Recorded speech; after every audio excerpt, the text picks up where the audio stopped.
My name is Mycroft Holmes, and I'm an interfaith leader.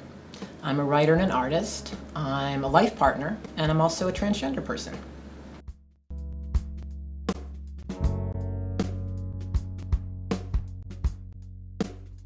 I was born biologically female and identify as genderqueer and transgender and have a mixed gender experience, not just an experience as a man or as a woman.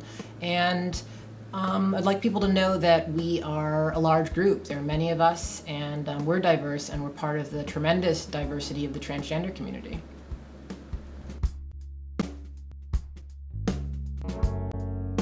So the way that I actually came out as transgender was when I was a senior in high school. I had come out to myself, come out to my close people, and then I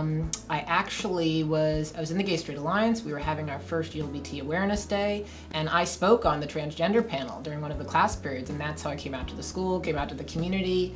Turned out to be a really positive experience, and I was looking forward to graduating. I had been accepted to and was going to Northeastern in the fall, and was looking forward to being out as trans and being myself at college.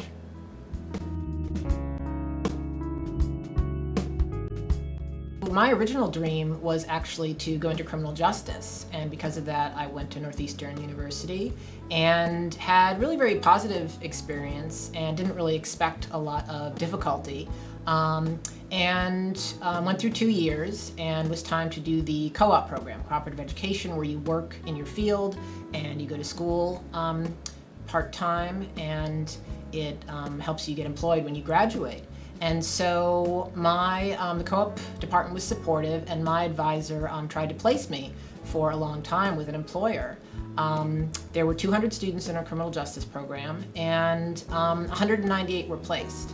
And the only two who weren't were a woman who decided to defer, to not do co-op yet, and myself. I was the only student who couldn't be placed with an employer.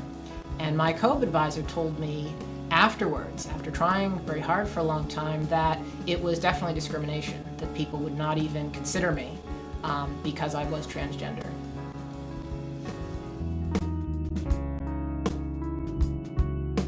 When I couldn't be placed with a co-op employer when I was at Northeastern in criminal justice, that was devastating. That was very painful for me, very hard, because going to criminal justice had been my dream growing up.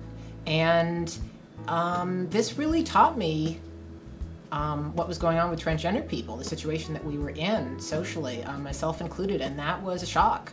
I had not realized that. And that one of the positive experiences that came out of that was realizing that my calling was to do transgender work and to be a leader in the transgender community. And that's what I turned to. And I really had a wonderful career and wonderful time doing that work. And being in the community, but it has not paid much. There's been very little funding, very little money, and because of that I've needed to have full-time paid employment and do other things. And it's been very hard to find work, to be considered, never mind to be hired, and to remain employed because I'm transgender. And so that discrimination has persisted, and I've been unemployed and underemployed many times because of my transgender status.